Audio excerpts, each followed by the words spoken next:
So, a lot of us have been thinking about AI and what that's going to mean for us as musicians. Something I think that the three of us are interested in is the impact of AI on our level of hopelessness versus our level of despair. And what does that mean for us as individuals? And what does that mean for the industry? And even what does it mean for humanity?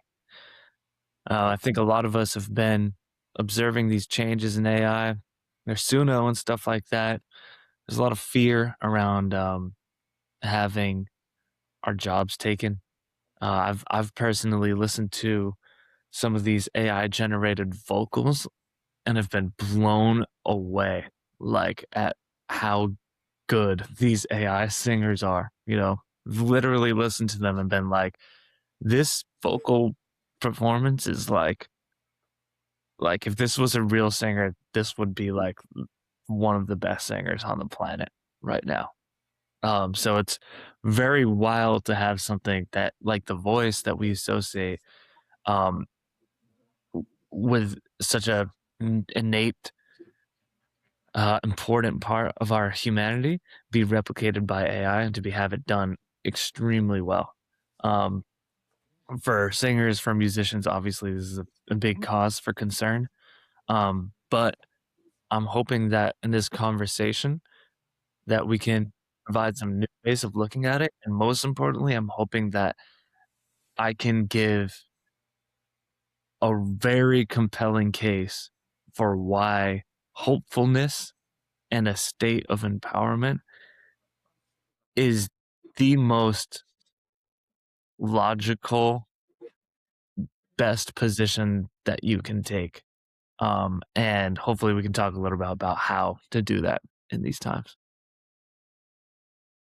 Cool. Hey, let me jump in on here on the whole potential thing, right? Because this is the bread and butter of a creative artist is potential, right? I mean, like that's what we feel when we're writing a song, putting down a track or whatever.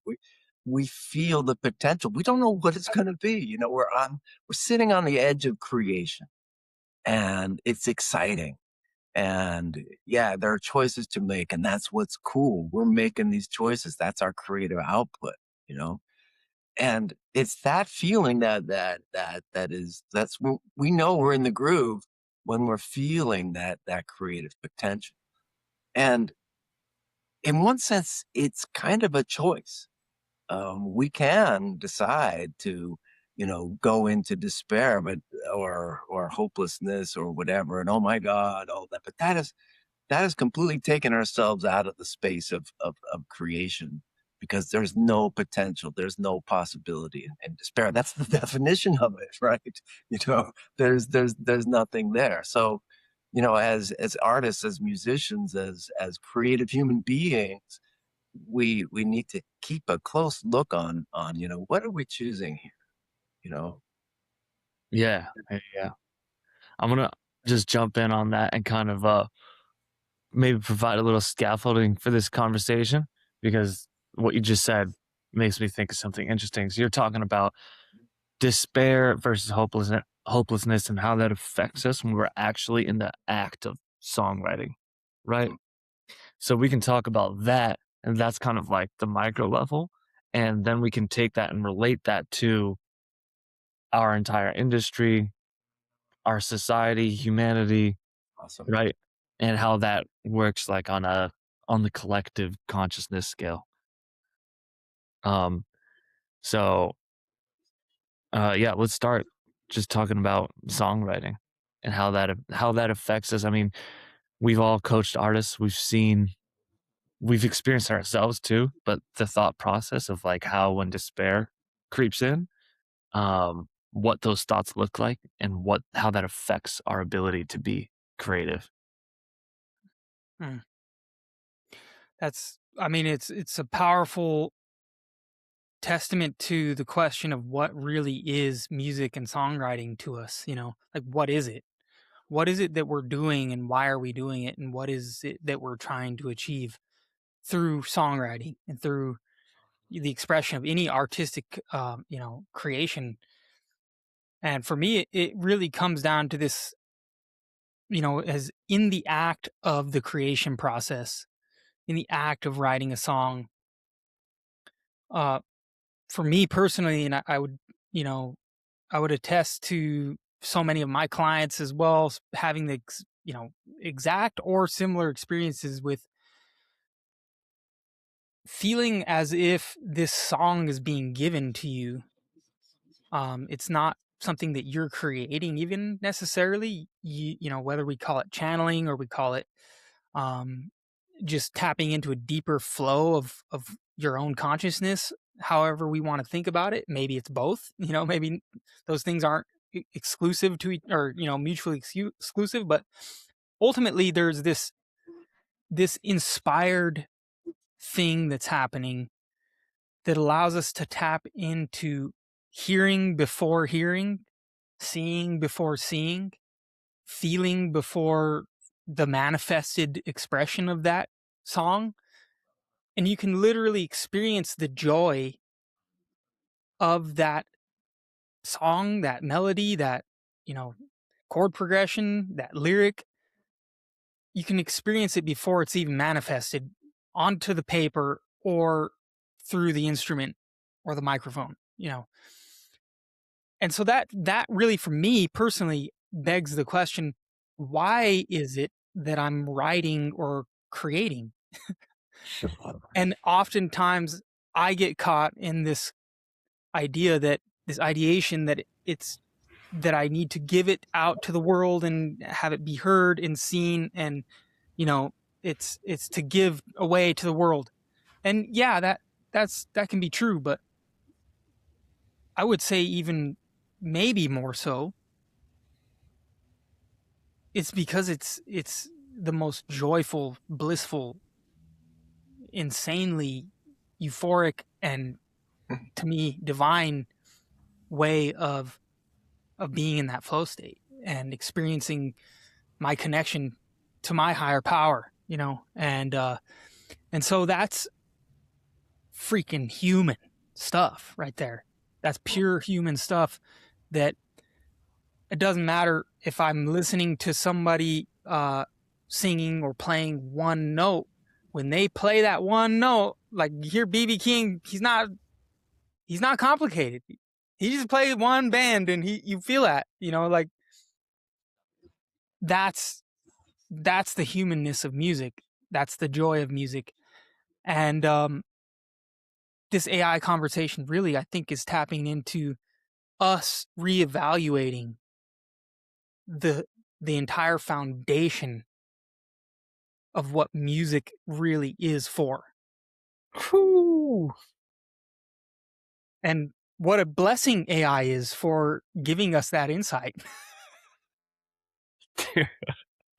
That's so good, man. You know? That's so good. It's so true. It's so true, man. It's like with every client that we've worked with that's like a musician or artist, right? And we've experienced ourselves, the despair comes from thinking about how it's going to be potentially perceived, at some point in the future. You're not in the moment, in the act of making, you're thinking about, oh man, these lyrics that it doesn't make sense. There's no narrative here, or this is cool, but like it's not going to be part of the vibe that my previous album was. There's no continuity between the album. Yes. Things like that. You're Yeah. thinking about like, how is it going to be perceived by others, and it blocks you, right? And the reason why AI is so despairing is because we're worried about this this technology is going to be able to produce a better outcome than we're able to produce, in terms of this is what we're thinking. I'm not saying this is true, but we're thinking that in terms of its profitability and its like consumability, you Mm. know? Mm-hmm. And to me, the fact that we're despairing about it shows, and the fact that we're like putting such an emphasis on it, like the creator of Suno, I think, was saying that like, hey, people don't like making music. Like it's hard. You have to learn you have to learn an instrument, and it's like AI, like we can just use AI, and like this is a crazy Wow. fucking, it's a psychotic thing to say. Yeah, yeah, yeah. Um, Seriously. um, Seriously but psychotic. Yeah. yeah, but like the what I'm getting at here is like the foundation of the way that we're thinking about what's important as a society.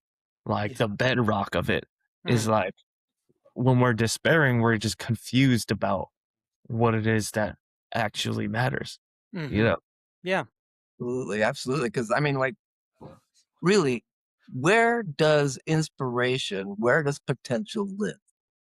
It lives in the moment. That's the only place it can ever live. Yeah, yeah. Because you're worried about the future or something like that. You're not in potential right now. You have Mhm, already a fixed outcome in your mind. That's the opposite of potential.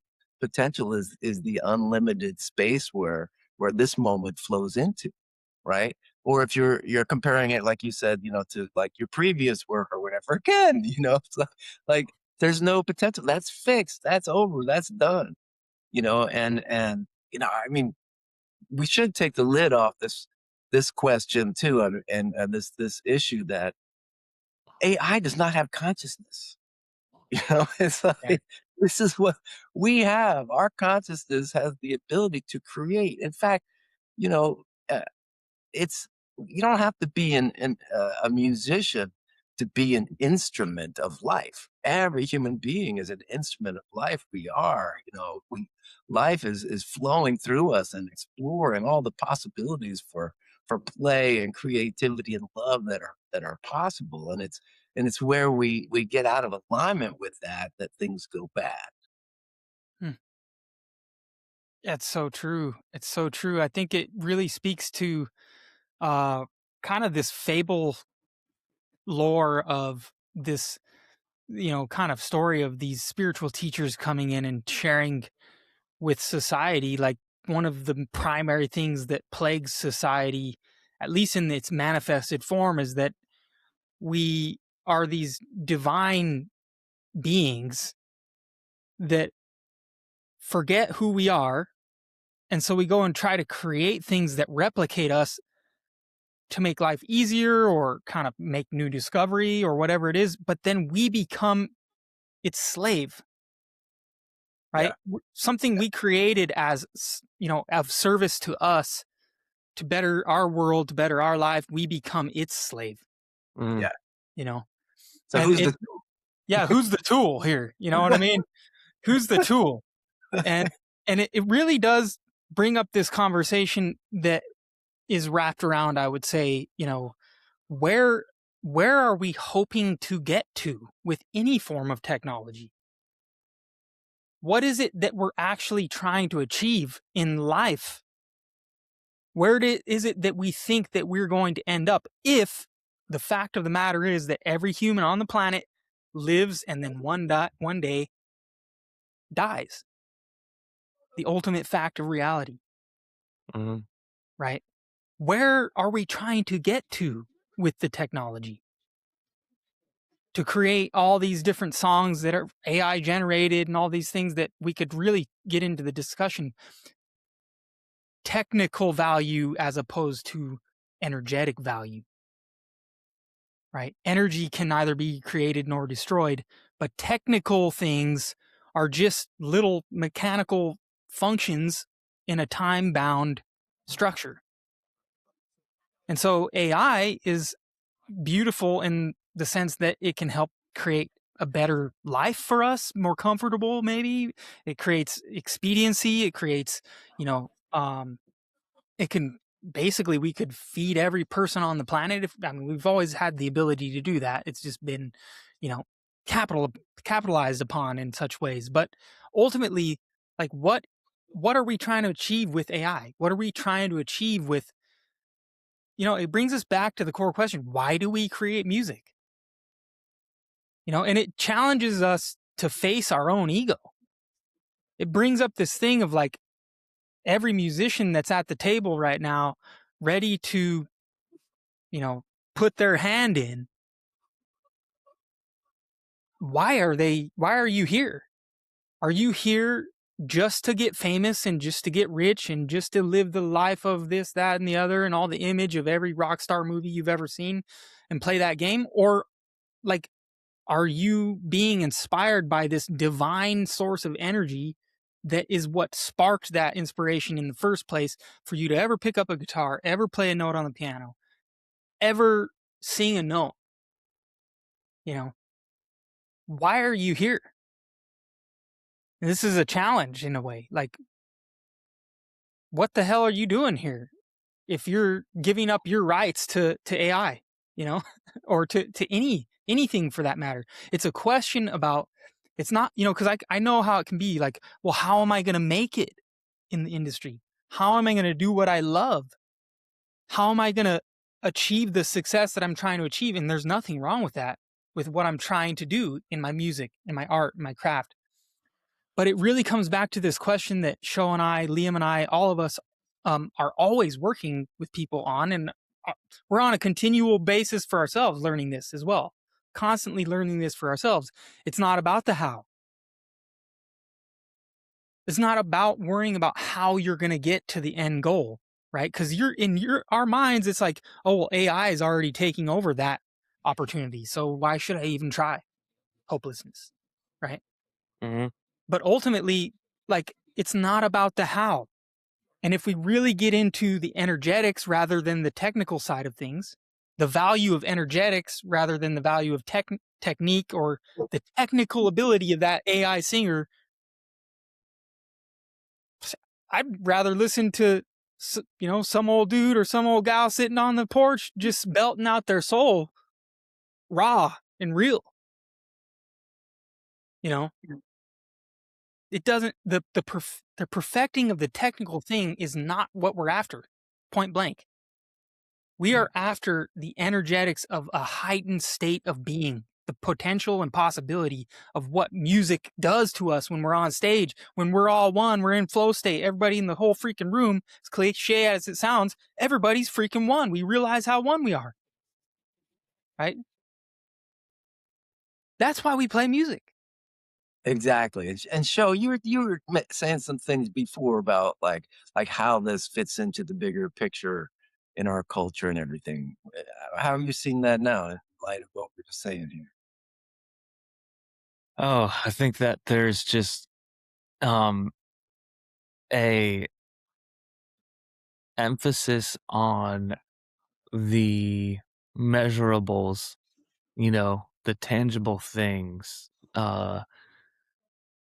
Like, so often when I hear people talking about music and artists and stuff like that, they're talking about how many records were sold, or, you know, who's a better singer and things like that, that they really have no bearing on like the actual experience.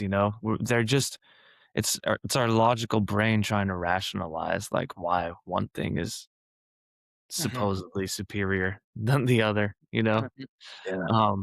And yeah, um I think that we've we're a little bit lost as a society. I think that's kind of why there's also been such a emphasis on developing this technology. Uh, and there's people with immense amounts of power that think that if we develop it enough, um, then it's like the technology came from us and it's going to develop its consciousness and we're going to be obsolete, and that's okay, and we need to be okay with that, which is essentially what literally Oh man. some of these people Yeah. believe. And I don't know. I just think that like I I was caught in it, you know. I still get caught in it, you know, and it's like I'm looking at what other people have in terms of their success in their career and what I don't have, and I'm comparing myself to them. But I'm comparing myself to them based on the tangibles, you know? What is real and what is the reason that I got into this, as JJ was pointing out, why are we doing this? What's real is that like when I'm creating, I have that feeling of connection to a higher power. I'm in this empowered state of being. I feel like just emotion surging through me, you know? And Yeah. that's all that really matters, you know?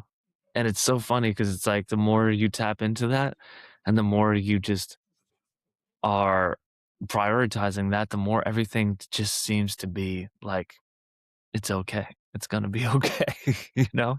Yeah. Um, you know, against all logic, it's gonna be okay, you know? Right. Mhm. Yeah. Uh, The other thing I have to say this, man. It's like I'm so tired of hearing about the potential of AI. Like, when did we stop talking about the potential of humans? wow. It's like we gave up on ourselves, you know? What Fuck. happened there? It's like, come Yeah, on. The potential of AI. Oh, maybe AI is going to be, have human consciousness. Not a possibility in my book. But anyway, but when did we stop caring and focusing on human potential and just kind of, like you're saying, like we give up? No, man. It's like the real potential is not in AI. The real potential is in us. And yeah, we yeah. can use AI to further that potential.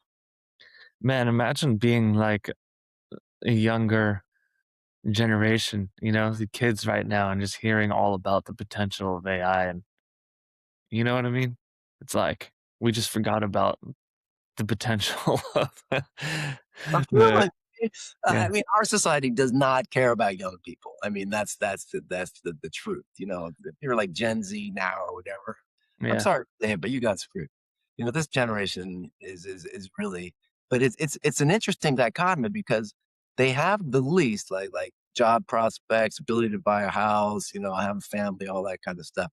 But at the same time, this is how life works. They have the greatest tool in their hands that humanity has ever had. Mhm, The trick for them, and maybe we can help, is to have them accept and understand that power and potential. Just stop listening to the old people. They don't get it. Yeah. yeah. The old world is dying, maybe, you know. It's Oh like this, my, yeah.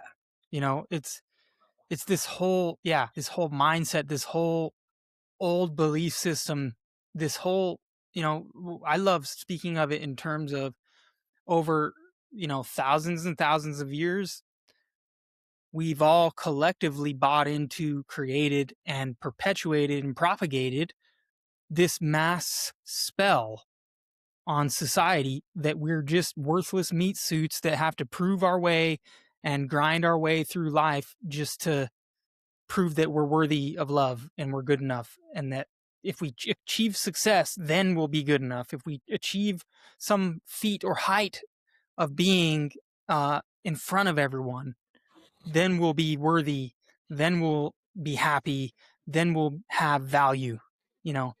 And I think that this is literally at the foundation and core of this conversation, and really every other conversation out there right now, is that, you know, somewhere along the way, maybe in this dimension or maybe a different dimension, uh, there was this somewhat um, spell or belief that was created that we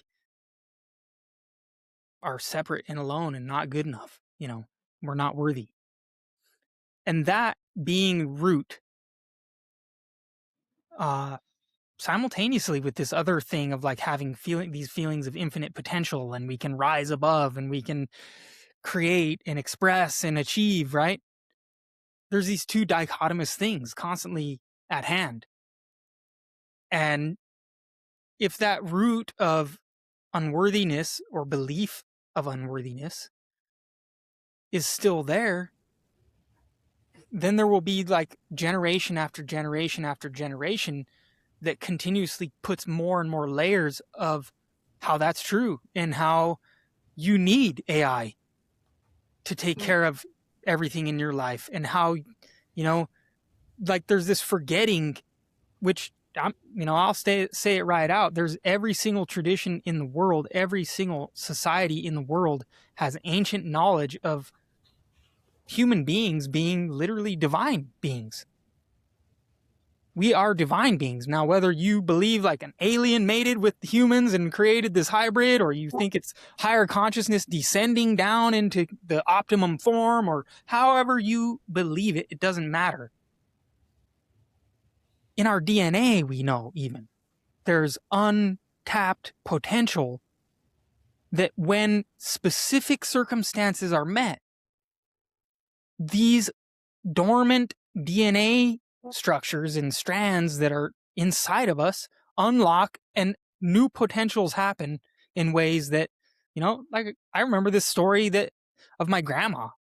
There's this guy trying to kidnap my aunt when my grandma was a young mother, and my aunt was this little girl. They were at a playground. Some dude was trying to kidnap her, and my grandma literally went and threw this guy over this car. My grandma threw this guy over this car, grabbed my niece, and took her, to safety, basically. And maybe that's not even how it really happened. I don't know, but it was all about how there was this insane thing that happened that expressed a higher level of human potential, point blank. Beyond all the odds, as Sho was saying, right? Yeah, absolutely. And let's get real here. Is it really woo-woo to say that we are divine beings, or are we just settling for some really stagnated, festering belief system that was created, whether some entity created or we created it ourselves, to keep us small, to keep us feeling less than what we are? And why would it do that? It's a great question, right? But where's the potential, right? Where's the potential in that? And the potential, I'll tell you right now, this is where the potential is. When you feel that you're smaller and less than, and you are worthless, deep down, unconsciously, you believe that. Maybe you don't consciously know you believe that, but you're feeling that. And so you feel you have to achieve this, do this, please this, just to feel like you're going to be safe or worthy or receive love. The power is always going to be outside of you in that place. Thus, you will have to create AI. You will have to create all these other things to try to fulfill what you don't even know you're looking for. When all the great mystics throughout history said, what did Christ say? Like, let's look at what Christ said. He said, repent.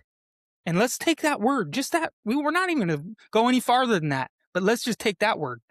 If you go to the Aramaic root of that word, it means to turn back to. He says, repent, for the kingdom is at hand. The kingdom of God is within you. And that's contradictory to what the churches teach, by the way, as well.